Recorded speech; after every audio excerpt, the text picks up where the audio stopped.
জঘন্যতম খারাপ কাজগুলির মাঝে অন্যতম একটি কাজ সুদ।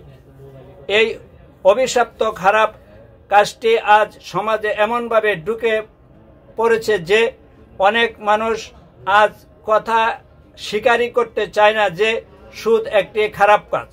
সুদ হারাম। সুদের শাস্তি বড়ই বেদনাদায়ক।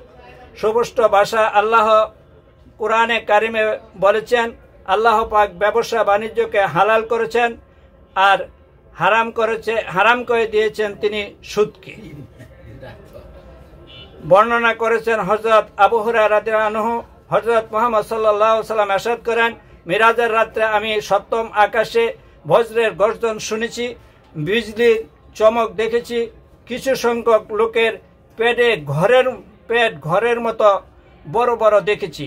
ওই পেটগুলো ভর্তি রয়েছে সাপ ও বিচ্ছু দ্বারা। বাইরে থেকেই পেটের ভিতরে সবকিছু দেখা যাচ্ছিল। আমি হযরত জিবরাইল আলাইহিস সালামকে জিজ্ঞাসা করলাম, এরা কারা? তিনি জবাবে বললেন, এরা হচ্ছে সুদখোর।